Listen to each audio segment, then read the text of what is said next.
কুলতলিতে পুলিশকে মার, সাদ্দাম সর্দারের সঙ্গে গ্রেপ্তার সিপিএম কর্মী মান্নান খান। মান্নানের মাছের ভেড়িতেই গা ঢাকা দেয় সাদ্দাম। সাদ্দামের অপরাধ চক্রে যুক্ত ছিল মান্নানও।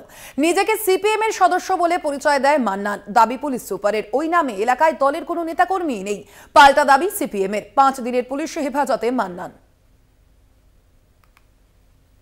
কুলতলি পুলিশের ওপর হামলা, গুলি, টানা 2 দিন ফেরার ছিল মূল অভিযুক্তরা। এরপর একের পর এক চাঞ্চল্যকর তথ্য। মূল পান্ডাদের টিকি খুঁজে বের করতে চেষ্টা চালিয়ে গেছে পুলিশও, মিলেছে সাফল্য।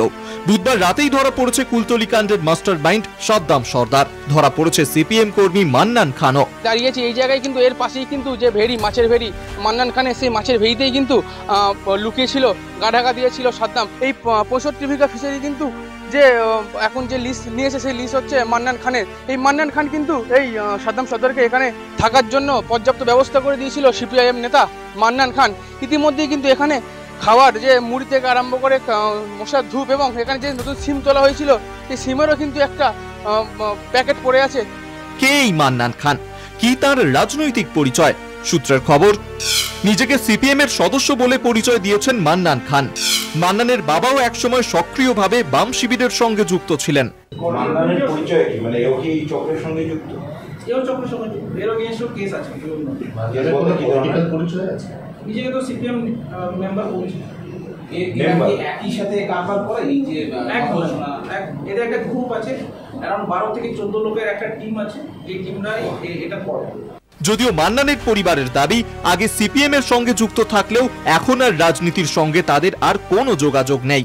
আগে আমি সিপিএম করছি, আমি সিপিএম মেম্বার। এখন সিপিএম করেন না, আমি কোনো দলে যাই না, আর কোনো জায়গা। আপনার ছেলে কি সিপিএম দল করে? না, এখন না করে না, সব বারঙ্গ দিয়ে সব বসছে। পুলিশ তো অনেক রকম চক্রান্ত করে দাদাকে ফাঁসানোর জন্য তুলে নিয়ে গেছে। কি চাইছেন? ওরা চাইছে বিপদে ফেলার জন্য, ফাঁসানোর জন্য দাদাকে, যে ফিশারিটেরা করে খাচ্ছে না, তাদের সেগুলো যাতে না করে খায়, তার জন্য দাদাকে ফাঁসানোর জন্য এইগুলো চক্রান্ত করে। কারা করেছে? তৃণমূলীরা করেছে। সাদ্দামকে মদত সিপিএম নেতার। তবে কি কুলতলির যাবতীয় অসামাজিক কাজকর্মের সঙ্গে যুক্ত সিপিএম? কেনই সাদ্দামকে গা ঢাকা দিতে সাহায্য করেছিলেন সিপিএম নেতা মান্নান খান? উঠছে একাধিক প্রশ্ন। এখন কোথা থেকে তিনি গ্রেপ্তার হয়েছেন বলে কি একটা নাম বলছে, ওই নামে তো সিপিএম এর কোনো লোক ওখানে নেই।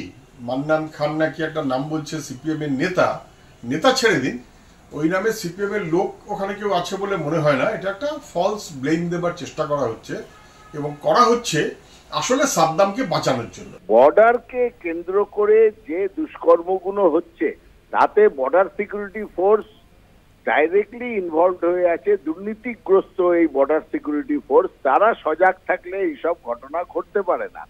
মান্নানের সঙ্গে কবে থেকে যোগাযোগ সাদ্দামের? কিভাবে গড়ে উঠল পরিচয়? সত্যিই কি সাদ্দামের সঙ্গে নিবিড় যোগাযোগ ছিল, নাকি সত্যিই চক্রান্তের শিকার মান্নান? ঘনাচ্ছে রহস্য। কুলতলি থেকে প্রিয়গোপাল মুখোপাধ্যায়ের রিপোর্ট।